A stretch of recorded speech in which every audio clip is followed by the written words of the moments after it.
لیکن چونکہ بنو ہاشم سے تھے اور بنو ہاشم آپ کو پتہ ہے متولی تھے کعبہ شریف کے، انہوں نے اپنے آپ کو ابو ذر غفاری کے اوپر گرا لیا کہ تاکہ ان کو کوئی مارے نہ. انہوں نے کہا تمہیں پتہ نہیں ہے قبیلہ یعنی غفاری قبیلے سے تعلق رکھتا ہے تو اس کے قبیلے کے لوگ آ کے یہاں پہ لڑائی کریں گے ہم سے. کیونکہ قبائلی سسٹم تھا نا، اس میں یہ نہیں دیکھا جاتا تھا کہ اس کا مذہب کیا ہے، پہلے نمبر پہ دیکھا جاتا ہے یہ ہمارے قبیلے کا ہے، تم نے ہمارے قبیلے کے بندے کو مارا ہے تمہیں نہیں چھوڑیں گے. اسی وجہ سے آپ دیکھیں نا بنو ہاشم اسلام قبول نہ کرنے کے باوجود نبی علیہ السلام کی پشت میں تو کھڑے رہے نا، اور یہ پہلے بھی ہوتا رہا. قرآن حکیم میں آتا ہے نا کہ شعیب علیہ السلام کی قوم کیا کہتی ہے، اے شعیب اگر تیرا قبیلہ تیرے ساتھ نہ ہوتا کب سے تیرا کام کر چکے ہوتے. اس لیے انبیاء ڈومیننٹ قبائل میں آتے ہیں جو شریف النفسی والے ہوتے ہیں، جن میں ایک سسٹم ہوتا ہے پورا. تو اور پھر جو ہے نا وہ اگلے دن پھر ابو ذر غفاری نے اس طرح کلمہ پڑھا، پھر ان کی پٹائی ہوئی، پھر حضرت عباس نے ان کو بچایا اور پھر وہاں سے یعنی وہ چلے گئے. یہ پوری حدیث صحیح بخاری میں ہے، اور بلکہ بخاری میں پورا ایک چیپٹر ہے ابو ذر غفاری کے اسلام لانے کا واقعہ. امام بخاری نے ابو ذر غفاری کا پروٹوکول یہ رکھا ہے کہ اسلام کا پورا چیپٹر بنایا ہے ابو ذر غفاری کے اسلام لانے کا واقعہ. باقی یہ درویش صفت آدمی تھی اور دنیا کو 3 طلاقیں دی ہوئی، اور وہ اس لیے کہ انہوں نے نبی علیہ السلام کو بڑا کلوزلی آبزرو کیا تھا. نبی علیہ السلام کی جتنی احادیث دنیا سے زہد اور دنیا پرستی کی مذمت پہ ہے نا، اکثر احادیث کے راوی ابو ذر غفاری. چونکہ انہوں نے نبی علیہ السلام کو بڑا کلوزلی آبزرو کیا تھا تو اس لیے وہ صحابہ کرام پہ جب دنیا کے خزانے کھول دیے گئے، اور بعض اصحاب اور بعض تابعین میں انہوں نے جب دنیا کی محبت میں غلبہ اور عیاشی کا لیول دیکھا تو ان سے وہ برداشت نہیں ہوتا تھا. اور تو نبی علیہ السلام کی صحبت کی ہوئی تھی، خدا بے نیاز ہے. وہ کہتے تھے یہ دیکھو یار ہم لوگ تو فاقے کرتے تھے اور ہمارا پیغمبر ہمیں یہاں تک تعلیمات دیتا تھا کہ اے اللہ محمد اور آل محمد کو بس اتنا ہی رزق دینا کہ روح اور جسم کا رشتہ برقرار رہے. یہ حدیث بخاری و مسلم میں ہے، اور بخاری و مسلم میں حدیث ہے حضرت عمر کو نبی علیہ السلام نے ڈانٹتے ہوئے کہا جب وہ چٹائی کے نشان دیکھے، ان کا یا رسول اللہ رو پڑے کہ کیسر و کسرا تو دنیا کے مزے لوٹ رہے ہیں اور آپ اللہ کے نبی. تو آپ فرمایا کہ تم اس پہ خوش نہیں کہ وہ دنیا کے مزے لوٹیں اور تم آخرت کی سعادت لوٹو. اور لگتا ہے عمر تم پہ دنیا کی حقیقت آج بھی نہیں کھلی. جن لوگوں کے سامنے یہ ساری چیزیں تھیں، جن لوگوں نے نبی علیہ السلام کا وہ پیریڈ دیکھا تھا، پھر ان کو یہ بھی پتا تھا کہ بخاری و مسلم میں نبی علیہ السلام کے جو آخری خطبات میں سے شہدائے احد کے اوپر جو نماز جنازہ آپ نے 8 سال بعد پڑھی، اور وہاں پہ آپ نے جنازے یعنی ادھر قبرستان میں خطبہ دیا عبرت کے لیے، اور اس میں کئی چیزیں تھیں. ایک تو یہ تھی کہ یہ یہاں پہ وہ لوگ دفن ہیں جنہوں نے اسلام کے لیے قربانی دی ہے اور ان کا پھل تم نے کھانا ہے. وہ دنیا سے اسی طریقے سے گئے ہیں، کفن میں نہیں دیا گیا کئی لوگوں کو. نمبر 2، اسی میدان میں مال غنیمت سمیٹنے کی وجہ سے ایک فتح شکست میں بدل گئی تھی، جبکہ اللہ کے نبی بھی موجود تھے. اللہ نے اس کا بھی لحاظ نہیں کیا اور وہ فتح شکست میں بدل گئی کہ انہوں نے مال غنیمت لپیٹنے میں نبی علیہ السلام کی حکم حدولی کر دی، تو تاکہ بعد میں یہ معاملہ نہ ہو. تو وہاں آپ کا خطبہ بخاری مسلم دونوں میں آپ نے فرمایا کہ، اور حضرت عقبہ ابن عامر کہتے ہیں میں نے آخری دفعہ نبی علیہ السلام کو ممبر پہ اسی دن دیکھا تھا. آپ نے فرمایا کہ میں اللہ کی قسم اپنے حوض کوثر کو اس وقت دیکھ رہا ہوں، اللہ نے دکھا دیا. اور آپ نے فرمایا کہ مجھے یہ خطرہ نہیں ہے کہ تم میرے بعد شرک کرنے لگو، لیکن مجھے ڈر ہے کہ تم دنیا کے مال میں پھنس جاؤ گے اور پھر تم ایک دوسرے کو قتل کرو گے جس طرح اگلی قوموں نے کیا، اور تم بھی تباہ و برباد کر دیے جاؤ گے جس طرح اگلے. اس سے زیادہ کیسے آپ ڈر سناتے؟ اب یہ ساری چیزیں موجود تھیں. آپ فرمایا مجھے خطرہ یہ ہے کہ دنیا کا مال تم پہ کھول دیا جائے گا، ان قریب کیسر و کسرا کے خزانے تمہارے پاس آ جائیں گے. جو بخاری مسلم میں آتا ہے نا کہ نبی علیہ السلام نے کہا کہ مجھے اللہ نے 2 خزانے عطا کر دیے، ٹھیک ہے، زمین کی خزانوں کی چابیاں، اور جس سے وہ بریلویوں نے کچھ اور ہی قیدا بنا لیا.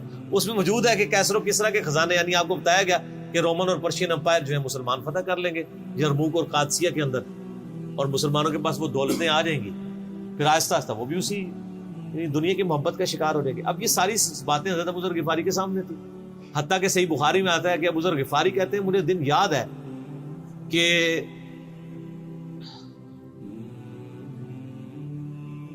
نبی علیہ السلام نے فرمایا کہ ابو ذر وہ احد پہاڑ دیکھ رہے، تو کہتے ہیں میں نے احد پہاڑ کی طرف دیکھا اور میں یہ سوچ رہا تھا کہ ابھی مجھے آپ کسی کام کے سلسلے میں وہاں بھیجیں گے. دن کا وقت تھا، تو میں اپنے ذہن میں یہ اندازہ لگانا شروع کر دیا کہ کوئی کام بتائیں گے تو میں یہ پہنچ کے واپس کتنی دیر میں آؤں گا. لیکن آپ نے یہ بات نہیں کرنی تھی. آپ نے فرمایا کہ اگر یہ سارا پہاڑ جو کئی کلومیٹرز پہ پھیلا ہوا ہے, آج بھی وہ پہاڑ موجود ہے مدینہ شریف میں, مسجد نبوی سے بھی نظر آتا ہے, اور جو شہدائے احد کا قبرستان ہے اس کی بالکل بیک سائڈ پہ کئی کلومیٹرز پہ پھیلا ہوا, اگر یہ سارا سونے کا ہو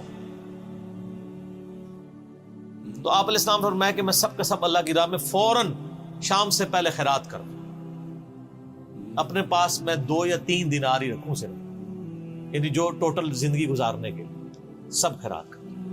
اب مجھے بتائیں, جن لوگوں نے, یہ بزرگ غفاری راوی, جن لوگوں نے یہ حدیثیں حضور سے سنی ہوئی تھی, جب وہ یہ دیکھتے تھے کہ رومن اور پرشین امپائر کے گرنے کے بعد جب مسلمانوں کے پاس خزانے آئے ہیں اور حضرت عثمان کے دور میں لوگوں کے لاکھوں روپے آج کے وظیفے لگ گئے ہیں گھر بیٹھے, وہ بھی انہی عیاشیوں میں پڑ گئے, تو ان کو یہ چیزیں ہضم نہیں ہوتی تھی. تو یہ شام ہجرت کر گئے تھے. نبی علیہ السلام نے پہلے ہی کہا تھا, المستدرک الحاکم میں تو ڈیٹیل موجود ہے. آپ کس بت کی شبیہ ہے, اتنا وقت. پھر کبھی اگر سنا کہ تم نے کوئی فتویٰ دیا ہے تو تمہاری زبان کھینچ لوں گا. جاؤ دفع ہو جاؤ. یہاں پہ میں آپ کو ضمن بتا دوں, اکثر لوگ صحابہ کرام کے حالات و واقعات کے بارے میں پوچھتے ہیں, مطلب پوری زندگیاں لگ جائیں تو وہ واقعات بیان کرتا رہے انسان, ختم نہیں ہوتا. اس میں 3 بڑی کتابیں ہیں جو یعنی اہل سنت کے ائمہ نے لکھی ہیں. اس میں جو ٹاپ آف دا لسٹ کتاب ہے وہ ہے اسد الغابہ. امام ابن اثیر المتوفی 630 ہجری نے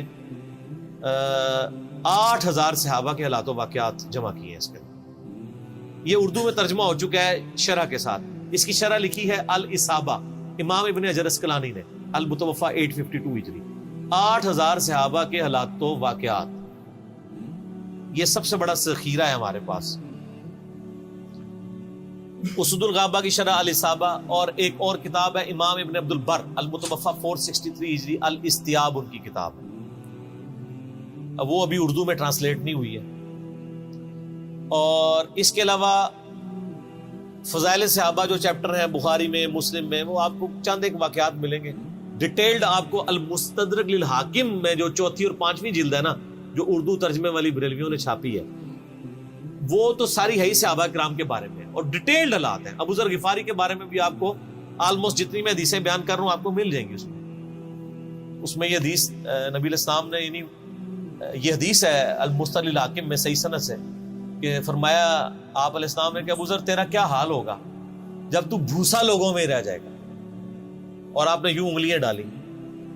اور ابو ذر غفاری کا انتقال 32 ہجری میں ہوا ہے حضرت عثمان کے دور میں. یہ بات عبداللہ بن عمر بن عاص کے بارے میں نہیں کہی تھی؟ وہ بھی ہے, وہ تو صحیح بخاری میں ہے. عبداللہ بن عمر بن عاص کو نبی علیہ السلام نے فرمایا تھا کہ تو بھوسا لوگوں میں رہ جائے گا. سیم الفاظ حضرت ابو ذر غفاری کے بارے میں حاکم میں ہے. آپ مستدرک الحاکم کا چیپٹر کھول, وہ تو یزید کے دور تک گئے تھے نا, یہ حضرت عثمان غنی کے دور میں بہت ہوئے. انہیں حضرت عثمان غنی برے نہیں تھے نعوذ باللہ, یعنی ان کے دور میں عیاشی کا لیول لوگوں کا یہ ہو گیا تھا. تو یہ یعنی اس میں پھر حدیث میں الفاظ ہیں نبی علیہ السلام سے, پھر انہوں نے کہا یا رسول اللہ میں کیا کروں, تلوار اٹھا لوں؟ آپ فرمایا صبر کرنا اور اپنی زبان سے تم حق بات کی تلقین کرتے رہنا, پھر آپ کو حاکم میں ملے گا. نبی علیہ السلام فرمایا کہ ان قریب تمہیں مدینے سے نکال دیا جائے گا, شام چلے جاؤ گے وہاں سے بھی نکال دیا جائے گا.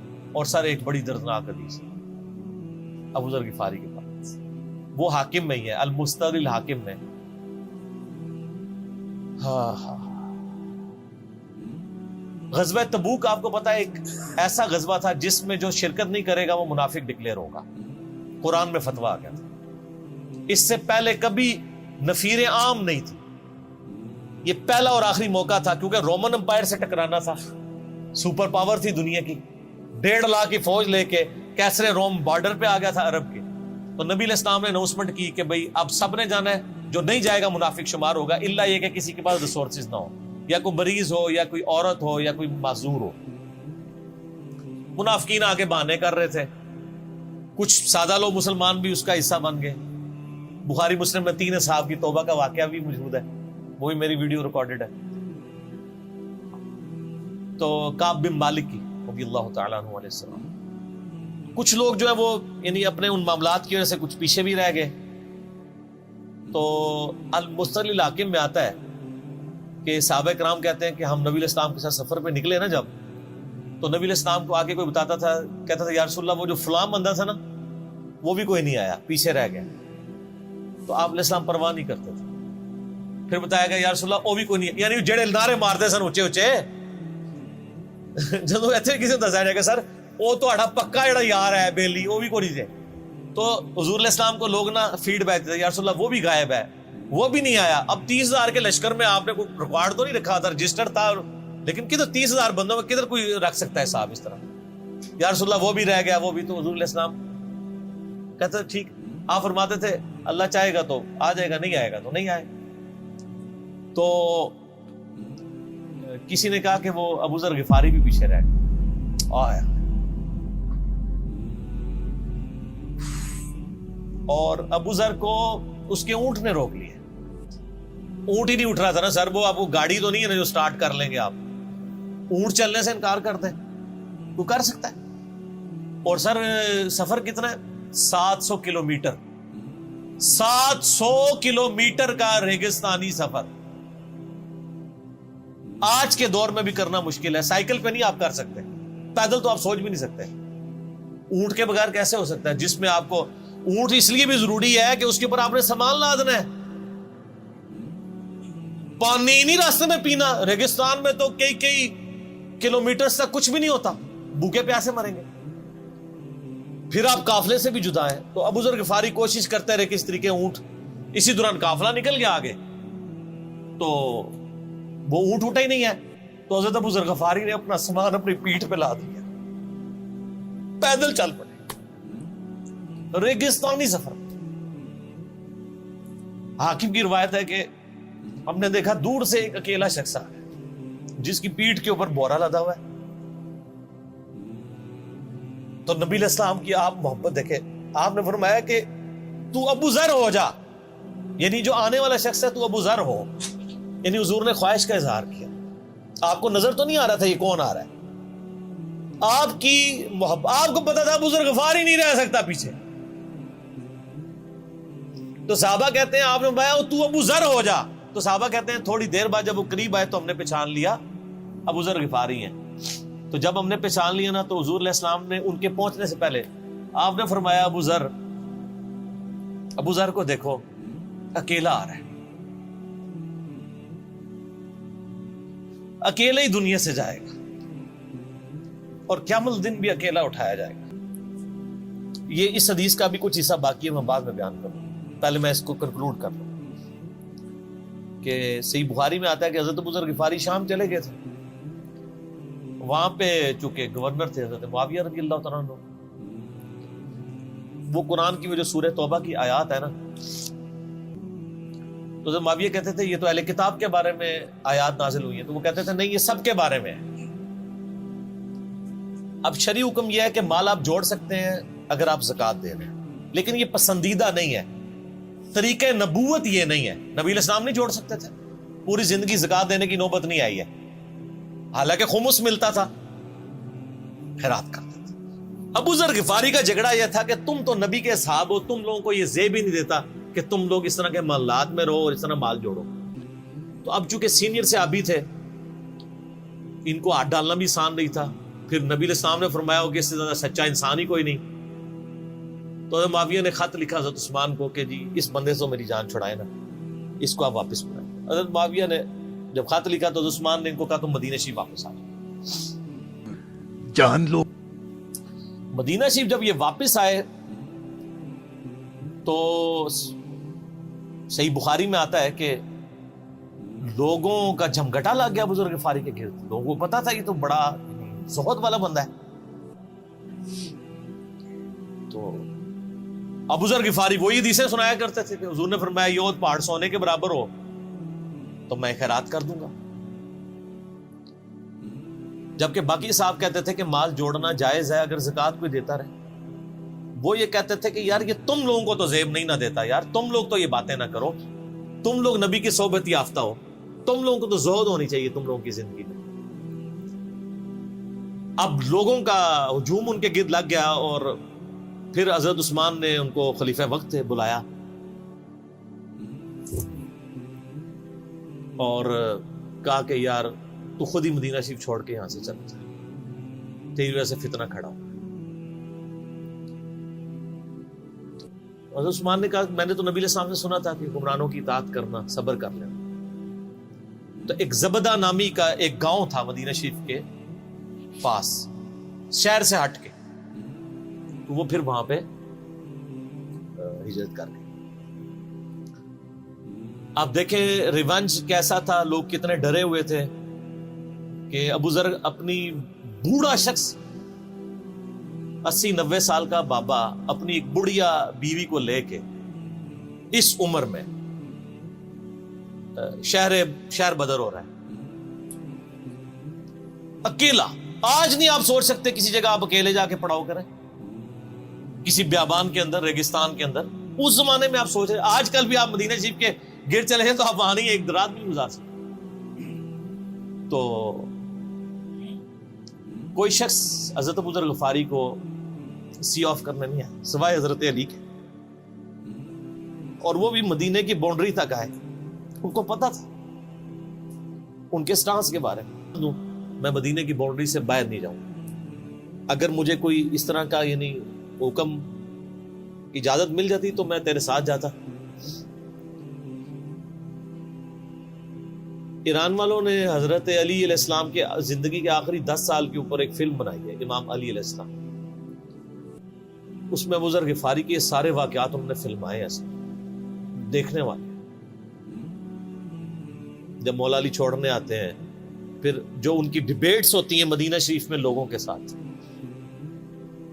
وہ ساری انہوں نے ویڈیو میں فلما دی۔ جو تجھے کفن دے کے دفنائے گا اور جنازہ بھی پڑے گا، تو نے فکر نہیں کرنی، جب میں مر جاؤں تو میرے ماں کے ان کے مرنے کے بعد مسلمانوں کا ایک قافلہ دور سے آ رہا تھا۔ تو اسی مستقل حاکم کی حدیث میں آتا ہے کہ سر قافلہ بھی سنے پھر کون ہے؟ عبداللہ ابن مسعود۔ ابو ذر غفاری بھی زہد کے امام، ابن مسعود بھی زہد کے امام، ابو درداء بھی زہد کے امام۔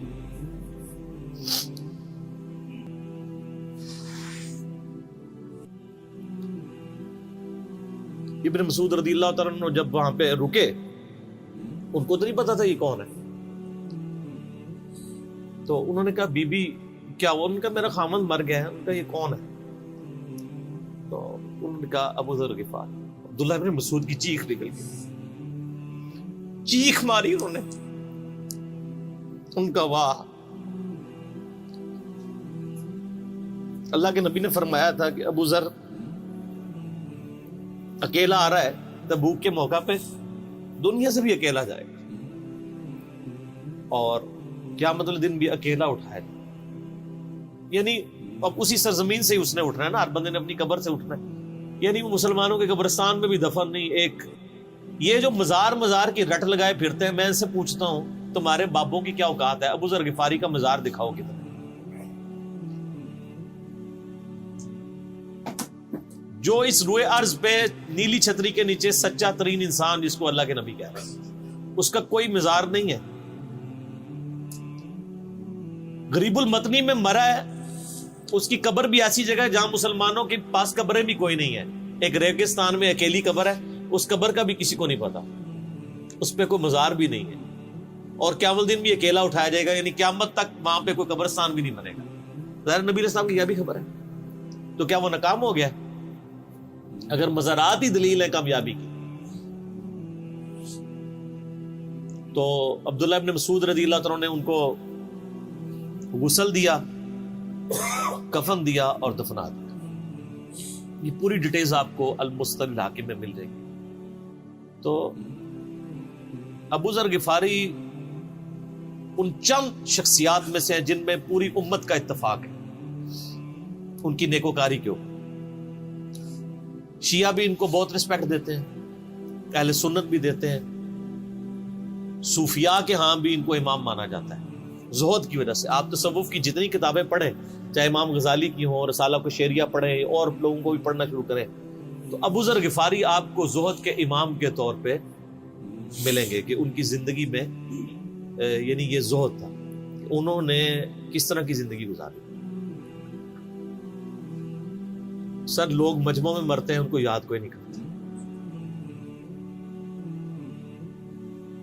اور ابو ذر غفاری کو آج بھی دنیا یاد کر رہے ہیں، ہم بھی یاد کر رہے ہیں رضی اللہ تعالی علیہ السلام.